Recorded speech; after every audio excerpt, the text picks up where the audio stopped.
सभी का हार्दिक अभिनंदन है chemistry by Ramniwas Suyuwal sir YouTube channel पर। और हम अध्ययन कर रहे थे 12th साइंस की रसायन विज्ञान के चैप्टर नंबर 3 का, यानी इलेक्ट्रोकेमिस्ट्री का, जिसे हम विद्युत रसायन कहते हैं।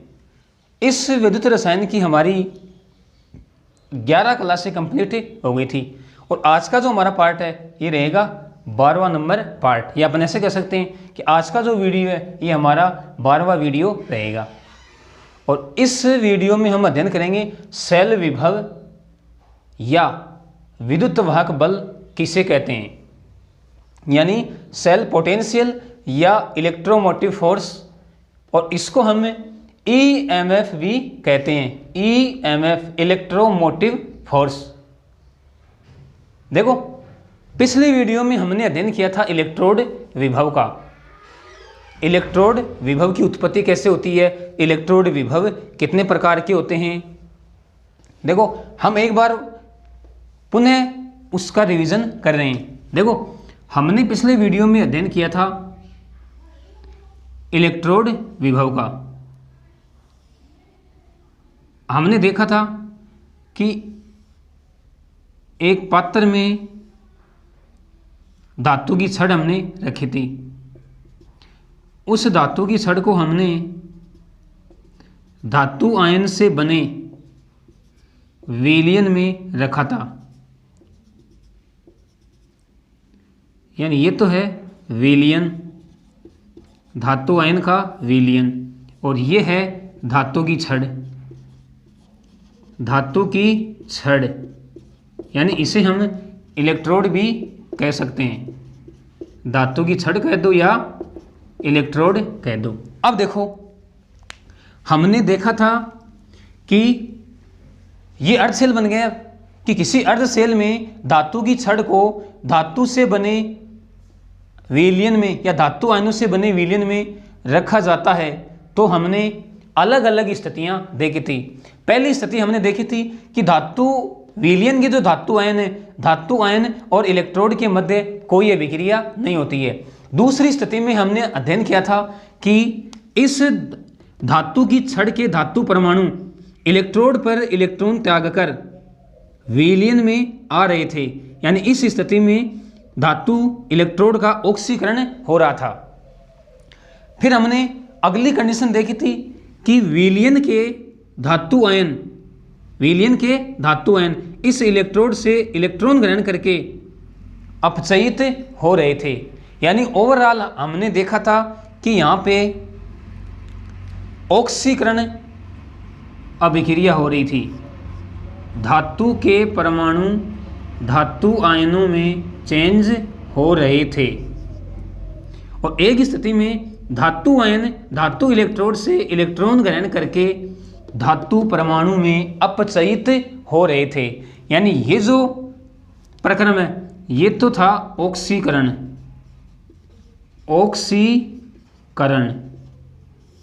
और ये अपचयन। यानी अगर हम ऑक्सीकरण की बात करें तो क्या हो रहा था, धातु इलेक्ट्रोड के या धातु की छड़ के धातु परमाणु इलेक्ट्रोड पर इलेक्ट्रॉन त्याग कर विलयन में आ रहे थे। तो उस कंडीशन में तो इलेक्ट्रोड पर ऋणावेश उत्पन्न हो रहा था और विलयन में धनावेश उत्पन्न हो रहा था। और अगर अपचयन की बात करें तो धातु आयन विलयन के धातु आयन इलेक्ट्रोड से इलेक्ट्रॉन ग्रहण करके, अब धातु इलेक्ट्रोड से इलेक्ट्रॉन ग्रहण करने इसका मतलब धातु पर तो आएगा धनावेश और विलयन में आएगा ऋणावेश उत्पन्न हो रहा था। यानी हम कह सकते हैं कि इस इलेक्ट्रोड और विलयन में एक विद्युत द्विक स्तर इलेक्ट्रिक डबल लेयर का निर्माण हो रहा था और दोनों के मध्य साम्य स्थापित हो रहा था। फिर हमने देखा था कि साम्य स्थापित होने के उपरांत इस विलयन और इलेक्ट्रोड के संधि पृष्ठ पर एक विभव उत्पन्न हो जाता है। और ये विभव उत्पन्न क्यों हुआ, आवेशों के विभाजन के कारण, क्योंकि विपरीत आवेशों की दो परतें बन गई थी। विलयन और इलेक्ट्रोड पर विपरीत आवेशों की परत बनने के कारण ये अपन ऐसे कह सकते हैं कि विलयन व इलेक्ट्रोड के मध्य आवेश का विभाजन होने के कारण इनके संधि पृष्ठ पर एक विभव उत्पन्न हो जाता है जिसको हमने इलेक्ट्रोड विभव कहा था। और हमने देखा था कि अगर ऑक्सीकरण के कारण विभव उत्पन्न हो रहा था उसको हमने ऑक्सीकरण विभव कहा था, और अगर अपचयन के कारण विभव उत्पन्न हो रहा था उसे हमने अपचयन विभव कहा था। यानी इन बातों का अध्ययन हमने पिछले वीडियो में कर लिया था। और हमने ये भी देखा था कि किसी धातु इलेक्ट्रोड के लिए ऑक्सीकरण विभव व अपचयन विभव के आंकिक मान तो बराबर होते हैं परंतु उनके चिन्ह विपरीत होते हैं। देखो हमने क्या कहा था, हमने कहा था किसी इलेक्ट्रोड के लिए, किसी इलेक्ट्रोड के लिए ऑक्सीकरण विभव, ऑक्सीकरण विभव व अपचयन विभव, अपचयन विभव के आंकिक मान कह सकते हैं या गणितीय मान कह सकते हैं। आंकिक मान तो बराबर होते हैं, बराबर कह सकते हैं या समान कह सकते हैं, बराबर होते हैं परंतु उनके चिन्ह विपरीत होते हैं, उनके चिन्ह विपरीत होते हैं। क्या कहा हमने कि किसी इलेक्ट्रोड के लिए ऑक्सीकरण विभव व अपचयन विभव के आंकिक मान तो बराबर होते हैं परंतु उनके चिन्ह विपरीत होते हैं। जैसे हम बात करते हैं यहां पर एग्जाम्पल के तौर पर कॉपर इलेक्ट्रोड के, कॉपर इलेक्ट्रोड के मानक इलेक्ट्रोड विभव, मानक यानी मानक स्थिति में मानक इलेक्ट्रोड विभव देखते हैं क्या मान होता है। देखो पहले बात कर लूं मैं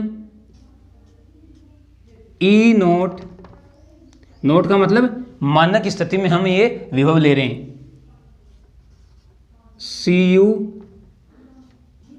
Cu2+। देखो कौन सा विभव है, ये कॉपर इलेक्ट्रोड का मानक ऑक्सीकरण विभव है।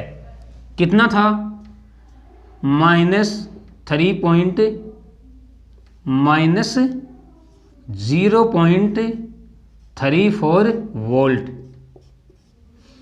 फिर हमने देखा था E0Cu2+Cu, ये कौन सा हो जाएगा, मानक अपचयन विभव, ये था +0.34 वोल्ट। इसी प्रकार अगर हम जिंक इलेक्ट्रोड की बात करें, जिंक इलेक्ट्रोड के मानक इलेक्ट्रोड विभव, मानक इलेक्ट्रोड विभव, तो इनका मान होता है, पहले बात करूं मैं मानक ऑक्सीकरण विभव की, Zn2+, ये होता है +0.76 वोल्ट। और अगर बात करूं मैं जिंक के अपचयन विभव की, तो Zn2+ Zn नोट यानी मानक विभव है, कितना होगा, -0.76 वोल्ट। ये देखो, यानी हम कह रहे हैं कि किसी इलेक्ट्रोड के लिए ऑक्सीकरण विभव व अपचयन विभव के आंकिक मान देखो समान मान है लेकिन चिन्ह क्या है, विपरीत। ये तो क्या है, कॉपर का मानक ऑक्सीकरण विभव और ये है कॉपर का मानक अपचयन विभव। चाहो तो आप लिख सकते हो यहाँ पे, ये तो है मानक ऑक्सीकरण विभव, मानक ऑक्सीकरण विभव, और ये है मानक अपचयन विभव, मानक अपचयन विभव, और ये है जिंक का मानक ऑक्सीकरण विभव,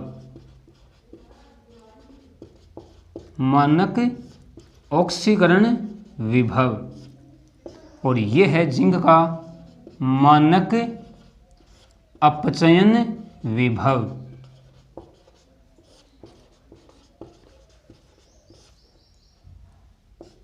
अब देखो, हमने इलेक्ट्रोड विभव को अर्धशैल विभव कहा था क्योंकि वो एक अर्धशैल था। अगर मैं दोनों को जोड़कर सेल का निर्माण कर दूं, देखो मैं डेनियल सेल ले रहा हूं, क्या ले रहा हूं? Daniell cell. देखो आप समझना, हमने डेनियल सेल का अध्ययन कर रखा है। दो पात्र थे, एक में जिंक धातु की छड़ और एक में कॉपर धातु की छड़। इसमें तो भरा था ZnSO4 का विलयन। किसका विलयन? ZnSO4 का विलयन। यानी अपन कह सकते हैं ये तो है जिंक इलेक्ट्रोड,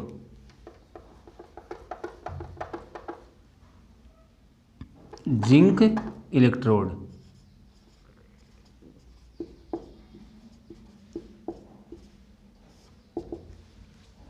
और इसमें क्या है? ZnSO4। देखो ये है कॉपर धातु की छड़, तो इसमें लेंगे CuSO4 का विलयन।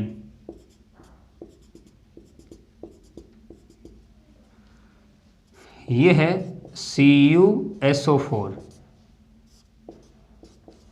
Copper electrode, copper electrode. और दोनों को धात्विक तार की सहायता से हमने जोड़ा था। इसको हमने कहा था कैथोड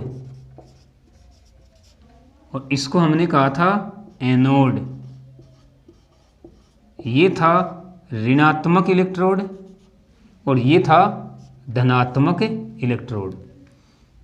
दोनों को हमने लवण सेतु की सहायता से जोड़ा था। ये मैंने क्या लगा दिया? लवण सेतु।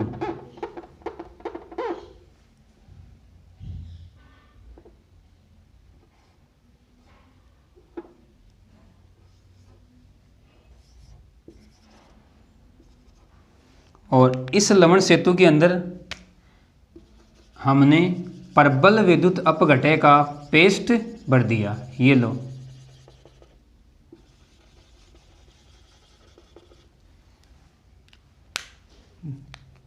ये है, देखो ये है ना, ये अभी हम समझेंगे आगे कि यहाँ पे वोल्टमीटर है या फिर पोटेंशियोमीटर है। इसके बारे में हम डिटेल से अध्ययन करेंगे। ये तो है लवण सेतु, लवण सेतु, और ये आंतरिक परिपथ को पूर्ण करता है। तो मैं यहाँ पे लिख दूं आंतरिक परिपथ, आंतरिक परिपथ, और ये बाह्य परिपथ को पूर्ण करता है। तो मैं यहाँ पे लिख दूं बाह्य परिपथ। ये एनोड है, यानी अपन लिख सकते हैं ये जिंक इलेक्ट्रोड है, जिंक इलेक्ट्रोड। और ये हो गया हमारा कॉपर इलेक्ट्रोड, कॉपर इलेक्ट्रोड। अब देखो, हमने दोनों अर्ध सेलों को जोड़कर हमने सेल का निर्माण कर लिया और यहाँ पे हमने लिया डेनियल सेल। डेनियल सेल में एक तो होता है जिंक इलेक्ट्रोड, एक होता है कॉपर इलेक्ट्रोड। जिंक का इलेक्ट्रोड एनोड की भांति कार्य करता है और कॉपर का इलेक्ट्रोड कैथोड की भांति कार्य करता है। एनोड ऋणात्मक इलेक्ट्रोड होता है और कैथोड धनात्मक इलेक्ट्रोड होता है। ये हमने लवण सेतु लगा दिया। लवण सेतु आंतरिक परिपथ को पूर्ण करता है और धात्विक तार बाह्य परिपथ को पूर्ण करता है। अब हम इसकी बात करेंगे आगे कि ये यहाँ पे वोल्टमीटर है या फिर पोटेंशियोमीटर है, जिसको हम विभवमापी कहते हैं। अब देखो, अगर हमें इस सेल का सेल विभव ज्ञात करना हो तो हम क्या करेंगे? हम दोनों इलेक्ट्रोड विभव, या अपन ऐसे कह सकते हैं दोनों अर्ध सेलों के विभवों को जोड़ दे तो हमें सेल का सेल विभव प्राप्त हो जाएगा। क्या कहा मैंने? यदि हमें इस सेल का सेल विभव ज्ञात करना है तो हम दोनों अर्ध सेलों के विभव, या अपन ऐसे कह सकते हैं दोनों इलेक्ट्रोडों के विभव का योग कर दे तो हमारे पास ई सेल का मान प्राप्त हो जाएगा, यानी सेल विभव का मान। देखो कैसे ज्ञात करेंगे, मैं इसको हटा रहा हूं, समझना आप किस प्रकार से हम सेल विभव का मान ज्ञात करते हैं। यह आपको पता हो गया। अब ये मान में नहीं हटा रहा हूं,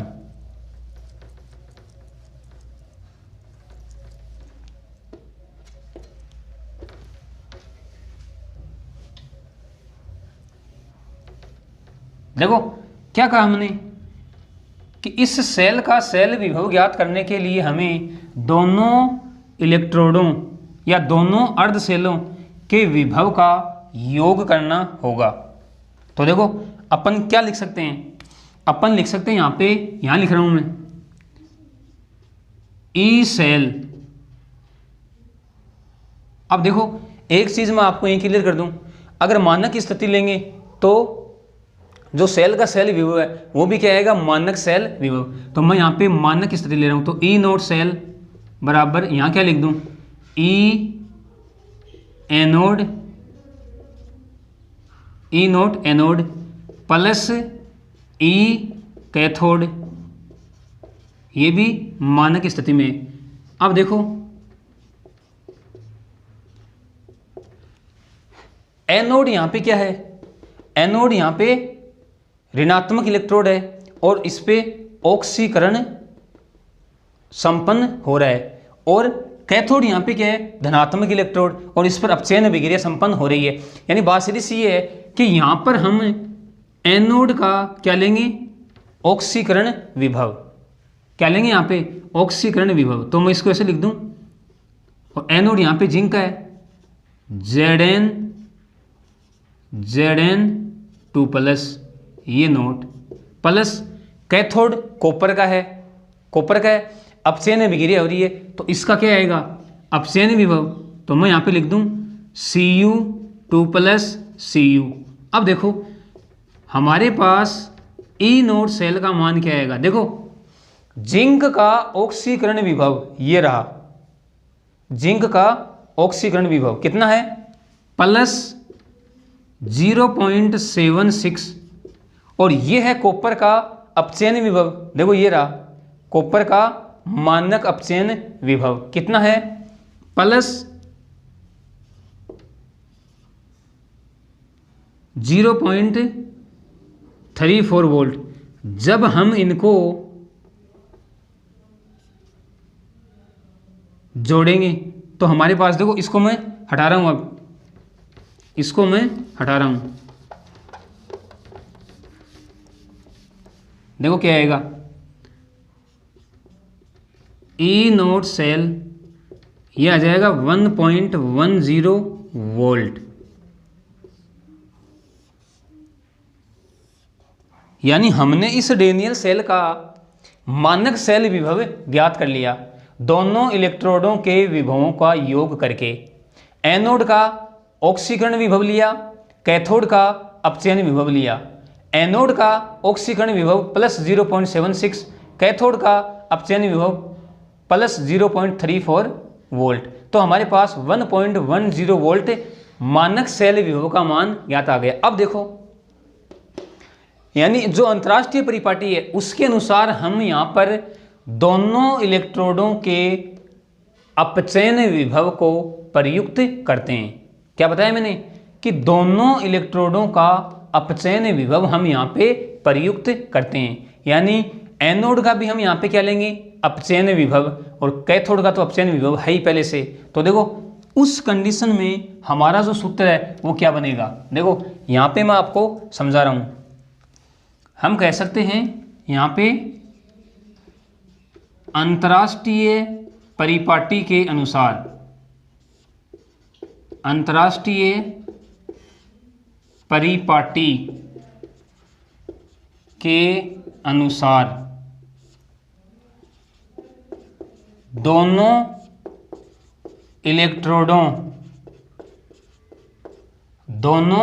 इलेक्ट्रोडों के अपचयन विभव मानक स्थिति में होंगे तो मानक अपचयन विभव, कोई दिक्कत आपको नहीं होनी चाहिए। अपचयन विभव प्रयुक्त किए जाते हैं, प्रयुक्त किए जाते हैं।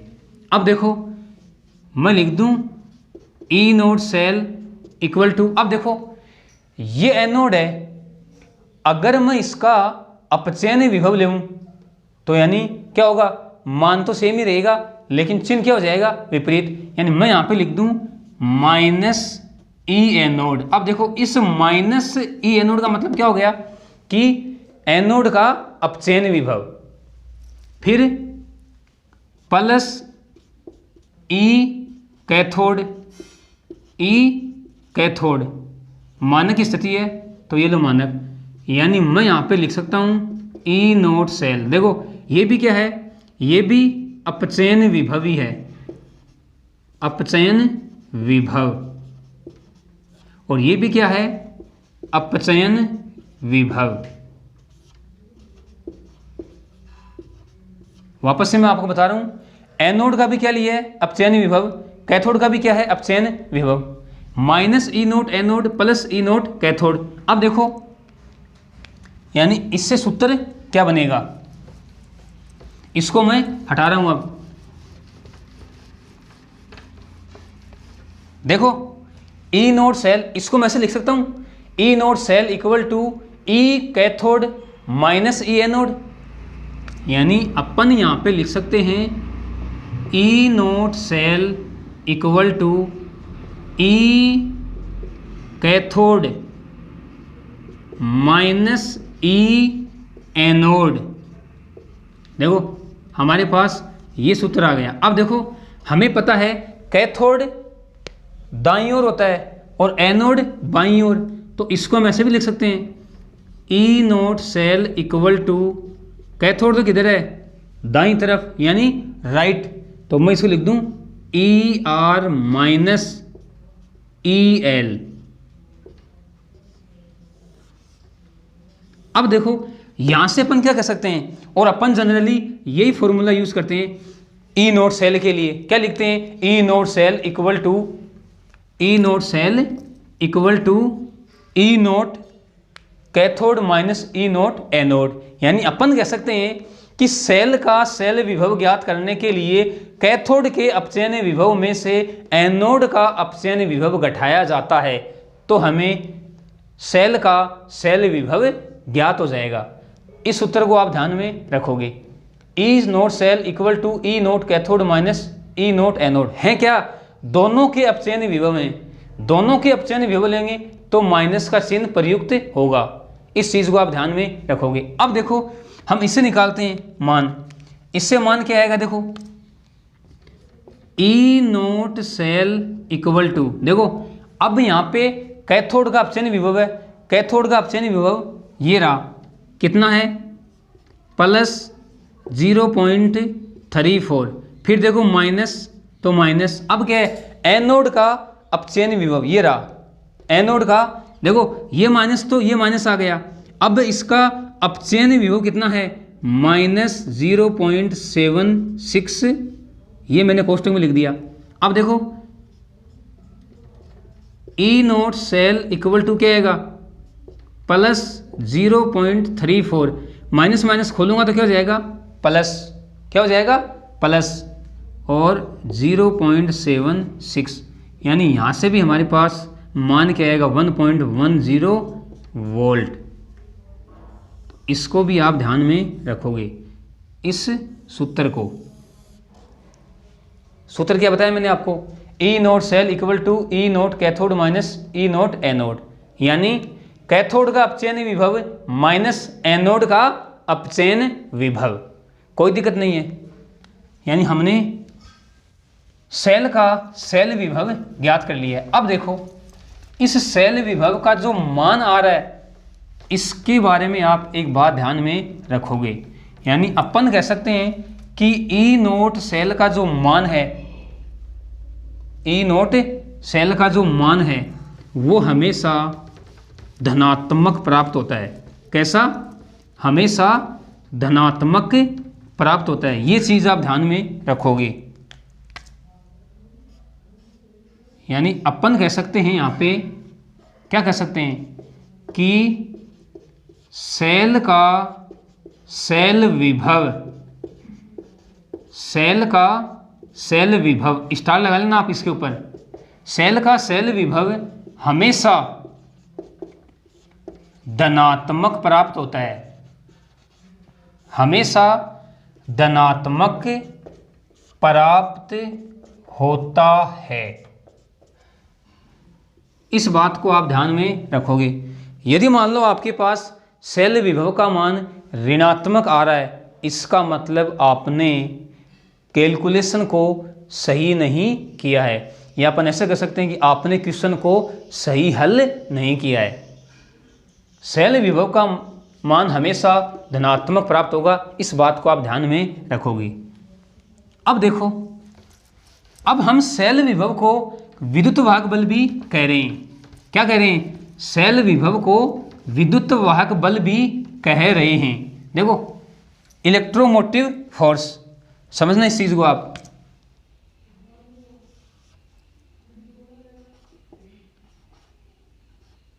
क्या कह रहे हैं हम? विद्युत वाहक बल, यानी अपन कह सकते हैं कि विद्युत का वाहन या विद्युत को ले जाने वाला बल, यानी यहां से हम इस सेल विभव या सेल विभव या विद्युत वाहक बल को ऐसे परिभाषित भी कर सकते हैं। हम ऐसे कह सकते हैं कि सेल परिपथ में इकाई आवेश को प्रवाहित करने के लिए आवश्यक ऊर्जा या किया गया कार्य उस सेल का विद्युत वाहक बल कहलाता है। देखो हम ऐसे कह सकते हैं कि सेल परिपथ में, ध्यान से समझना आप, सेल परिपथ में इकाई आवेश, देखो इकाई आवेश बोल दो या एक कूलाम आवेश बोल सकते हैं, एक कूलाम आवेश। सेल परिपथ में इकाई आवेश को प्रवाहित करने के लिए, प्रवाहित करने के लिए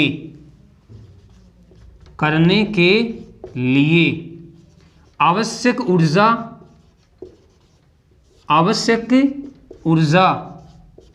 या किया गया कार्य ही विद्युत वाहक बल कहलाता है, विद्युत वाहक बल कहलाता है। देखो क्या बताया मैंने, सेल परिपथ में यानी सेल सर्किट में इकाई आवेश यानी एक कूलाम आवेश को प्रवाहित करने के लिए आवश्यक ऊर्जा या किया गया कार्य ही उस सेल का विद्युत वाहक बल कहलाता है। यानी यहां से अपन ऐसे कह सकते हैं कि माना सेल परिपथ में Q आवेश को प्रवाहित करने के लिए किया गया कार्य W है।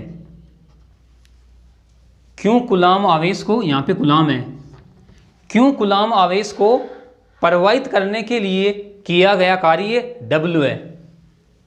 तो एक कूलाम आवेश को प्रवाहित करने के लिए किया गया कार्य कितना हो जाएगा? W/Q। अब देखो अभी हमने ये तो कहा है कि एक कूलाम आवेश को प्रवाहित करने के लिए आवश्यक ऊर्जा या किया गया कार्य ही विद्युत वाहक बल कहलाता है। तो इसका मतलब तो मैं यहां से लिख सकता हूं E = W/Q, कोई दिक्कत नहीं है।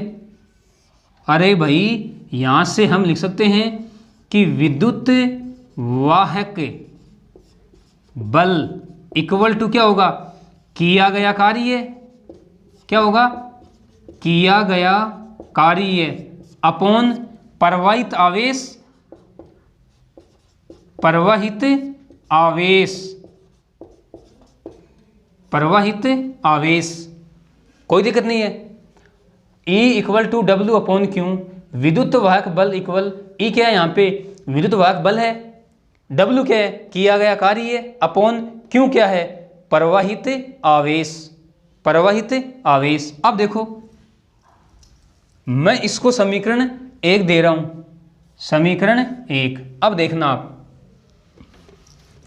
हम इस समीकरण 1 से आगे और इसको हल कर सकते हैं।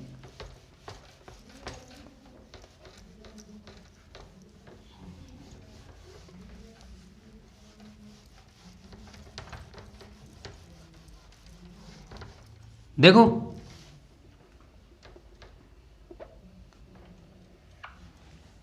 इस समीकरण 1 को मैं ऐसे लिख सकता हूं, W equal to E Q, क्या लिख सकता हूं, ई क्यू। अब देखो कई बार क्या होता है, इस ई के स्थान पर V का भी प्रयोग किया जाता है। क्या कह सकते हैं, ई के स्थान पर V का प्रयोग, उस स्थिति में क्या आ जाएगा, W equal to Q V. इसको भी आप ध्यान में रखोगे। क्या बताया मैंने भाई, इस समीकरण 1 से हमने क्या लिख दिया, W equal to Q E. फिर मैंने क्या बताया कि कई बार ई के स्थान पर V का भी प्रयोग किया जाता है, तो उस स्थिति में W equal to Q V आ जाएगा। कोई दिक्कत नहीं है। अब देखो, अब मैं कंडीशन लगा रहा हूं, कंडीशन में क्या लगा रहा हूं, माना W बराबर 1 जूल और Q बराबर 1 कूलाम, अतः समीकरण 1 से, अतः समीकरण 1 से, देखो ये रही समीकरण 1, इससे हम क्या लिख सकते हैं, समीकरण 1 से, यही तो है, क्या आ जाएगा, E इक्वल टू W बराबर तो क्या है 1 joule upon Q equal to क्या माना है 1 कूलाम,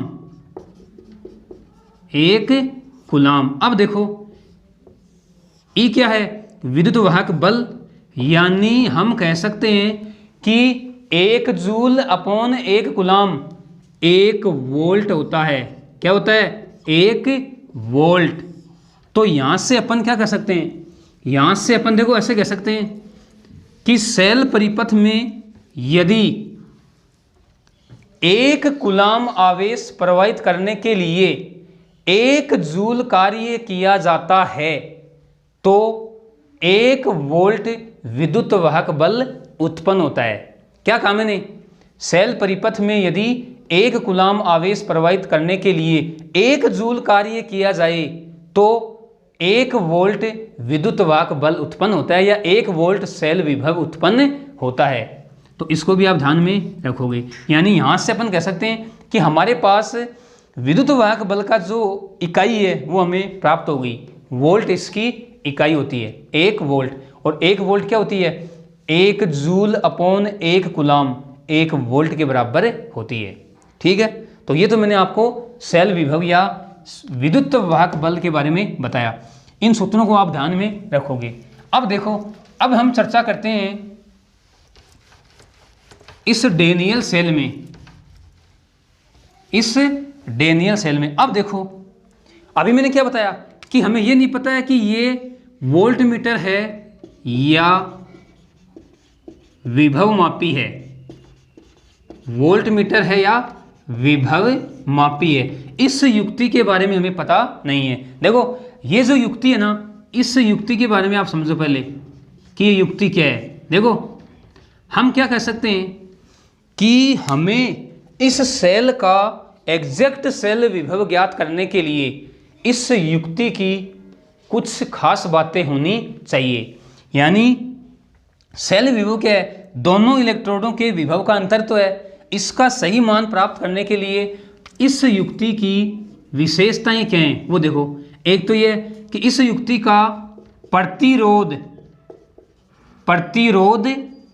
अनंत होना चाहिए, प्रतिरोध अनंत होना चाहिए।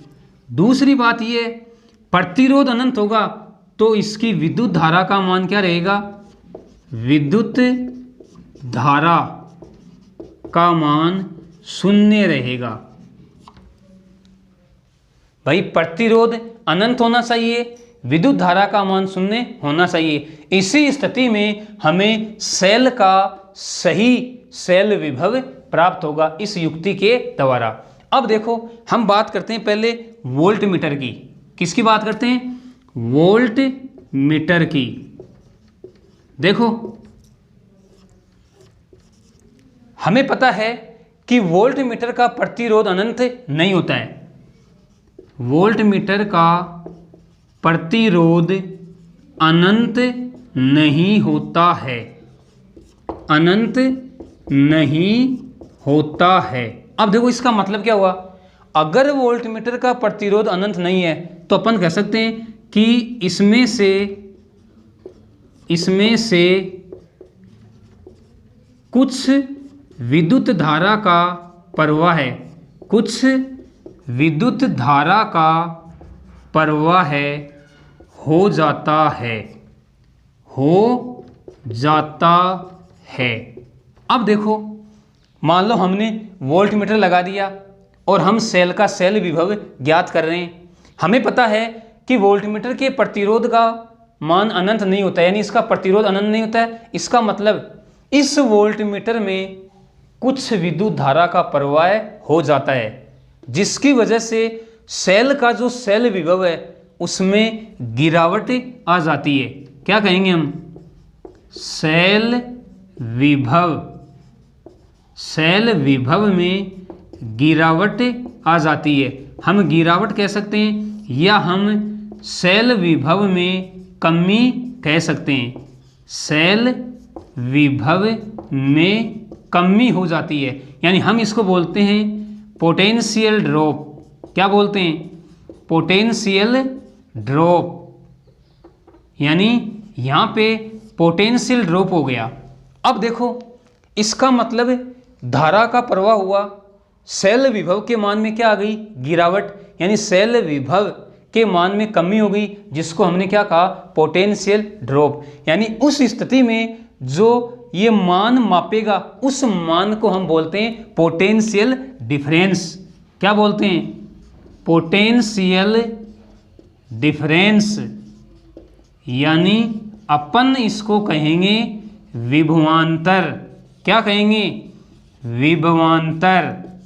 तो वापस से समझना आप, मैंने क्या बताया, अगर ये वोल्ट मीटर है तो इसका प्रतिरोध अनंत नहीं होता है, इसकी वजह से थोड़ी बहुत विद्युत धारा का इसमें प्रवाह हो जाता है, जिसके द्वारा प्राप्त सेल विभव के मान में गिरावट आ जाएगी, यानी कमी हो जाएगी, या अपन ऐसे कह सकते हैं कि पोटेंशियल ड्रॉप हो जाएगा। उस स्थिति में नापा गया विभव क्या कहलाएगा, पोटेंशियल डिफरेंस, यानी विभवांतर इसको कहते हैं। तो अब आपको पता हो गया है कि विभवांतर किसे कहते हैं। अब देखो आप एक चीज देखो, वोल्ट मीटर लगाया, विद्युत धारा का प्रवाह हो रहा है, इसका मतलब परिपथ क्या है, परिपथ क्या है, अरे बंद है, बंद का मतलब चालू, विद्युत धारा का प्रवाह हो रहा है, यानी परिपथ बंद है।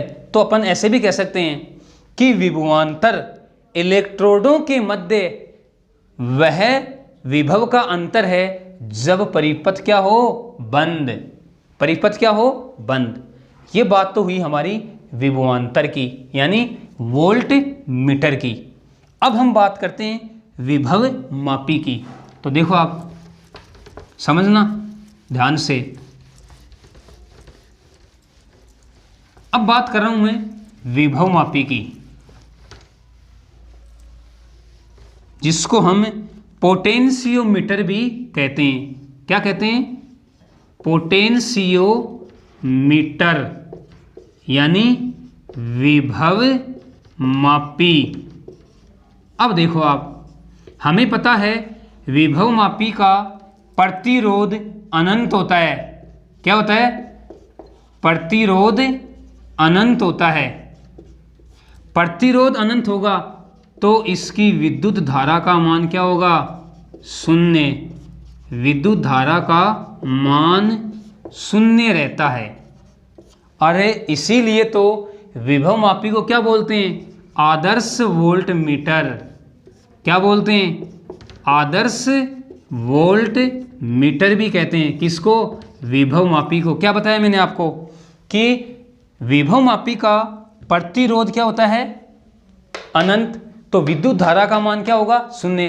बात सीधी सी है कि जब हम यहाँ पे विभवमापी लगाएंगे तो विद्युत धारा का प्रवाह बिल्कुल भी नहीं होता है, और इसके द्वारा जो सेल विभव का मान हमें प्राप्त होता है वो एग्जैक्ट सही मान प्राप्त होता है। यानी सेल विभव की जो वैल्यू है वो एग्जैक्ट वैल्यू हमें प्राप्त होती है। तो हम क्या कह सकते हैं कि यहाँ पर अगर विभवमापी हम लगाएंगे तो विद्युत धारा का प्रवाह नहीं होगा। इसका मतलब परिपथ क्या है? खुला है। अरे हम खुला परिपथ का मतलब क्या समझते हैं कि खुला परिपथ का मतलब ये है कि विद्युत धारा का प्रवाह नहीं हो रहा है। तो अपन ऐसे भी कह सकते हैं कि खुले परिपथ में इलेक्ट्रोडों के मध्य विभव का जो अंतर है उसे ही हम क्या कहते हैं? सेल विभव। क्या कहते हैं? सेल विभव। क्या बताया मैंने आपको? सेल विभव या विद्युत वाहक बल। विद्युत वाहक बल। वापस से आप समझना, विभवमापी का प्रतिरोध अनंत होता है, विद्युत धारा का मान शून्य होता है, इसलिए इसके द्वारा इलेक्ट्रोडों के मध्य मापा गया विभव का अंतर सेल विभव कहलाता है। यानी हमें सेल विभव की सही वैल्यू प्राप्त होती है। ये हमने डेनियल सेल का एग्जाम्पल लेके सेल विभव, जिसको हम विद्युत वाहक बल कह रहे हैं, और विभवांतर दोनों को हमने समझ लिया है। अब देखो, कई बार बोर्ड एग्जाम में यहाँ से क्वेश्चन पूछता है कि सेल विभव व विभवांतर में अंतर लिखिए। तो अब हम इन दोनों में अंतर भी देखते हैं। ये तो हमने समझा है यहाँ पे, अब हम अंतर देखते हैं। यानी अब आप आराम से सेल विभव और विभवांतर में अंतर लिख सकते हो, कोई दिक्कत नहीं आएगी। अब आपको पता हो गया है कि सेल विभव तो क्या होता है और विभवांतर क्या होता है। यानी अपन अब हेडिंग बनाएंगे सेल विभव व विभवांतर में अंतर। तो देखना आप, सेल विभव व विभवांतर में अंतर। यानी हम क्या कहेंगे? हम कहेंगे difference between cell potential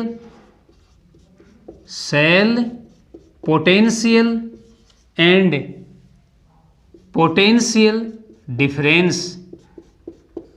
potential difference यानी सेल विभव व विभवांतर को पोटेंशियल डिफरेंस कहते हैं। देखो, यहाँ तो मैं लिख रहा हूँ सेल विभव, या हम इसको बोलते हैं विद्युत वाहक बल, और यहाँ लिख रहा हूँ मैं विभवांतर। देखो, पहला अंतर अभी हमने देखा है कि सेल विभव तो खुले परिपथ में इलेक्ट्रोडों के मध्य विभव का अंतर है। तो अपन क्या कहेंगे? हम कहेंगे यह, समझना आप, यह इलेक्ट्रोडों के मध्य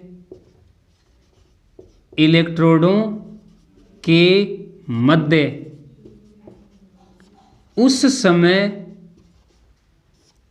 समय विभव का अंतर होता है, विभव का अंतर होता है जब सेल परिपथ में विद्युत धारा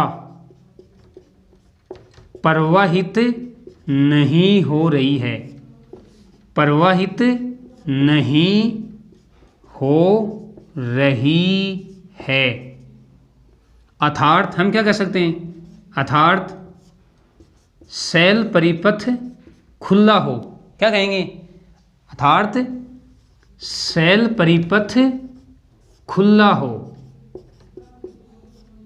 खुला हो।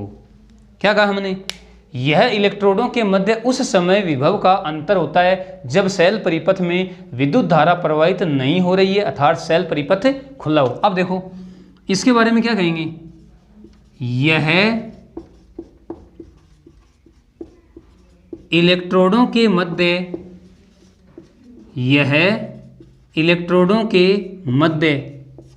उस समय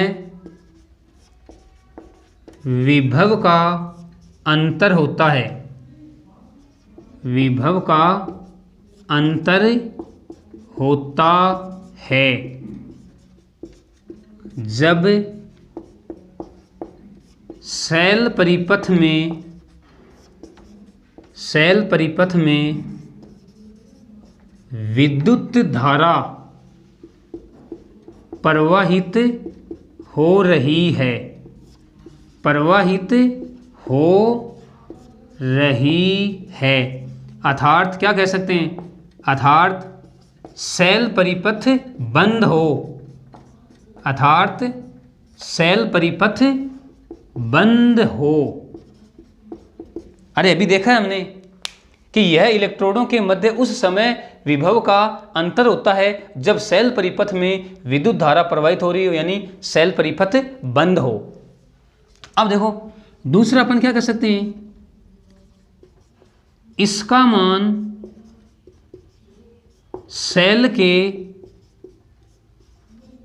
के अधिकतम विद्युत वाहक बल, अधिकतम विद्युत वाहक बल के बराबर होता है, बल के बराबर होता है। और इसका हमें पता ही है कि इसमें तो पोटेंशियल ड्रॉप होता है, सेल विभव के मान में थोड़ी कमी आ जाती है। तो हम क्या कहेंगे, इसके लिए हम कहेंगे इसका मान सेल के अधिकतम विद्युत वाहक बल से, अधिकतम विद्युत वाहक बल से सदैव, हमेशा सदैव कम होता है, कम होता है। और देखो अगर इसके मापन की बात करें तो हम क्या कहेंगे, अभी देखा है हमने कि सेल विभव का मापन विभव मापी से किया जाता है। क्या कहेंगे, सेल विभव का मापन विभव मापी से किया जाता है, विभव मापी से किया जाता है। और इसके बारे में क्या कहेंगे, विभवांतर का मापन वोल्टमीटर से किया जाता है। क्या कहेंगे, विभवांतर का मापन